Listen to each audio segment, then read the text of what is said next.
Este é Joãozinho. Joãozinho, é lógico, é uma criança. E uma criança sadia, que tem um lar, família constituída, renda familiar que dá para comer, estudar e se divertir.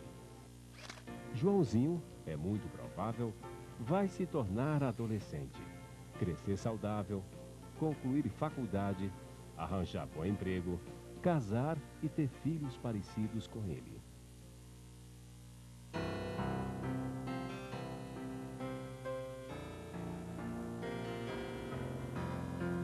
Este aí é o Roberto.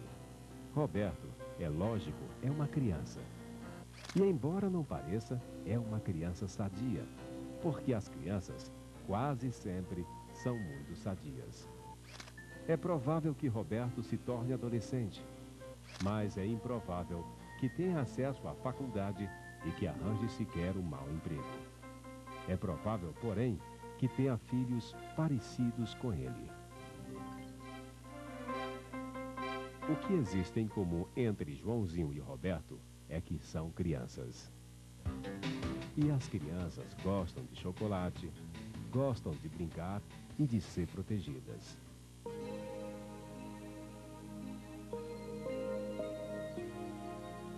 Outra coisa em comum é que não são crianças francesas, americanas ou japonesas.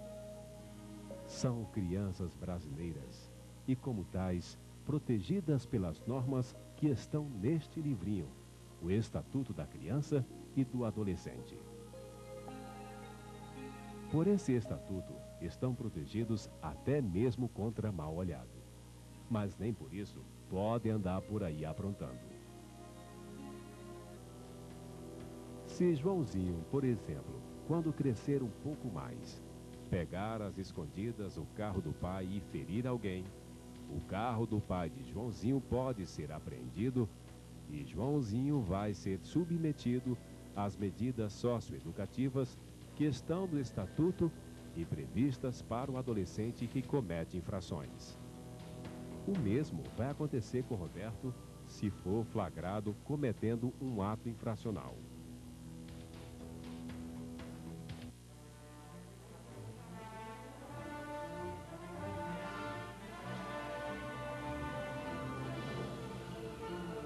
Se Joãozinho e Roberto tivessem nascido há 20 anos, estariam submetidos a uma legislação assistencialista e repressiva para a infância e juventude.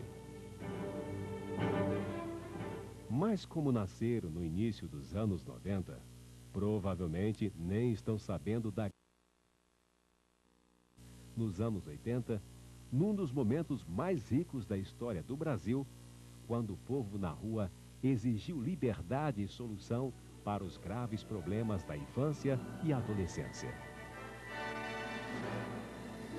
Provavelmente nunca ouviram falar da Constituição de 88, nem de todo o processo que produziu este livrinho que agora os coloca no mesmo patamar diante da lei e os encara como cidadãos muito especiais que merecem o melhor que o país e a sociedade podem oferecer.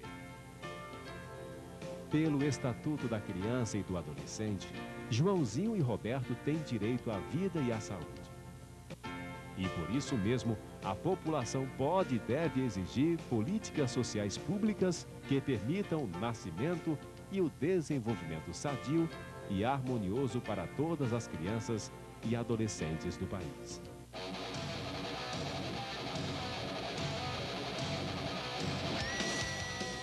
Joãozinho e Roberto têm direito à liberdade, ao respeito e à dignidade, como pessoas humanas que são e como cidadãos especiais garantidos pela Constituição.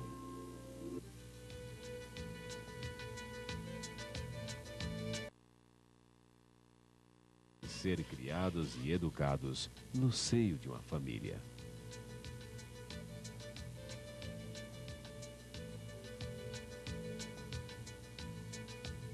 Merecem e têm o direito à educação, cultura, esporte e lazer. Esta é Dona Maria, líder comunitária num bairro de Fortaleza. Dona Maria poderia ser Dona Joana, simplesmente uma dona de casa.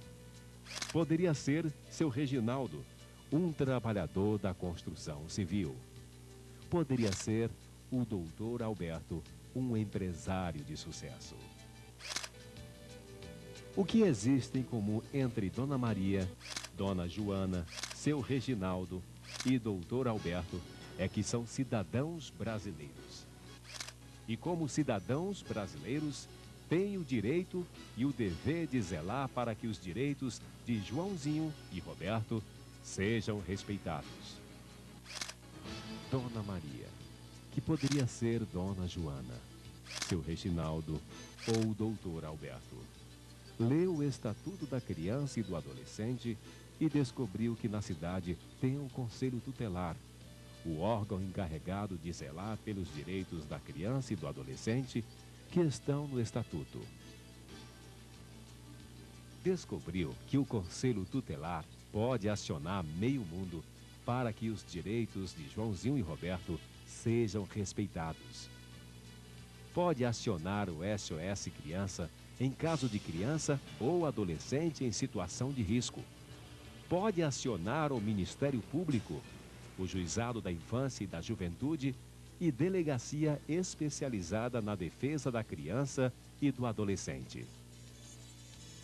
Se Joãozinho, por exemplo, é expulso da escola, se Roberto não é atendido no posto de saúde ou não arranja vaga na escola pública, tanto Dona Maria, quanto Dona Joana, quanto seu Reginaldo e doutor Alberto podem e devem denunciar ao Conselho Tutelar para que os direitos de Joãozinho e Roberto sejam respeitados.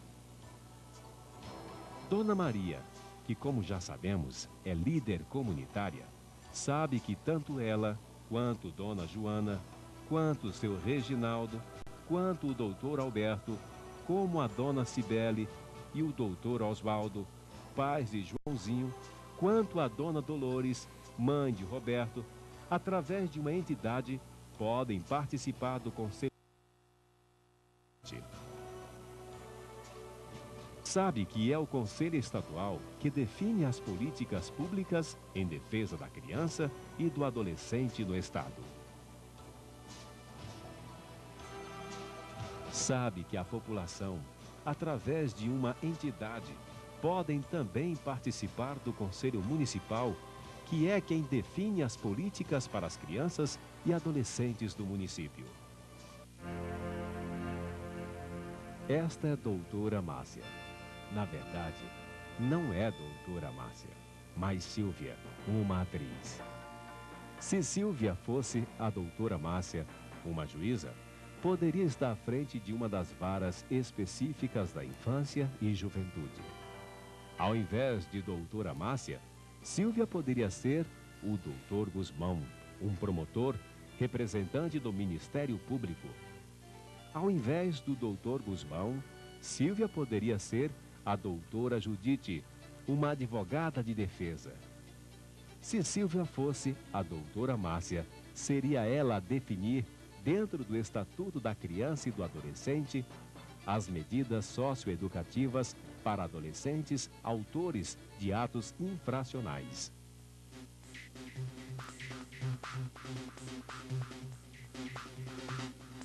Se Joãozinho e Roberto, mais tarde, na adolescência, cismassem de pichar os muros da medida socioeducativa para que eles reparassem seu erro.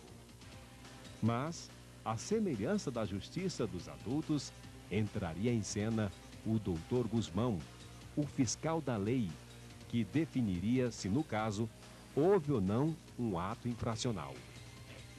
Como também entraria em cena a doutora Judite, advogada de defesa, que poderia ser contratada pelas famílias de Joãozinho e Roberto ou poderia ser indicada pelo Estado.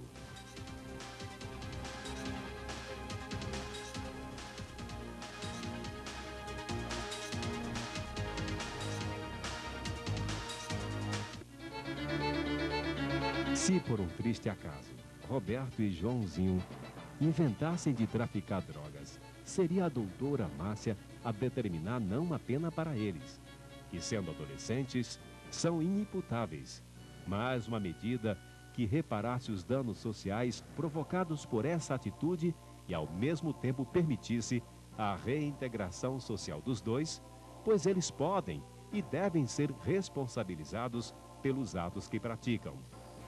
Antes, porém, a doutora Márcia teria de ouvir o doutor Gusmão, promotor, e a doutora Judite, advogada de defesa.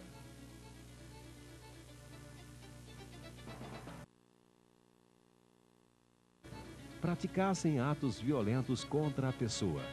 Poderiam até mesmo ser privados da liberdade, pois a medida socioeducativa deles seria em regime fechado. Mas Joãozinho e Roberto são crianças.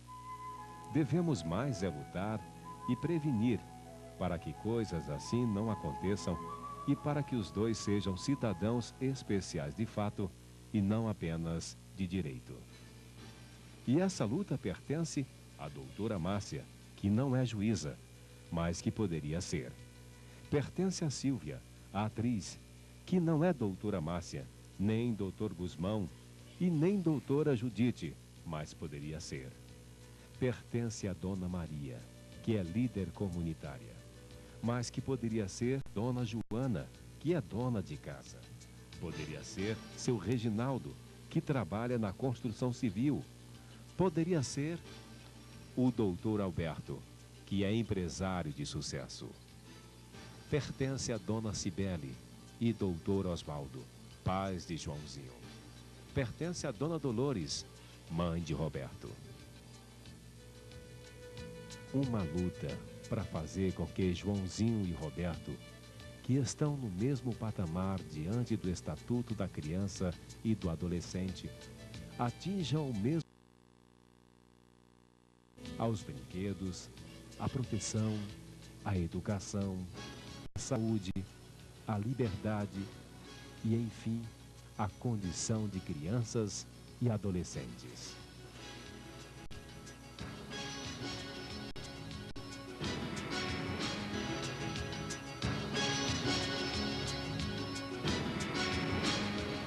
A criança é a nossa mais rica matéria-prima. Abandoná-la à sua própria sorte ou desassisti-la em suas necessidades de proteção e amparo é crime de lesa pátria. Tancredo Neves.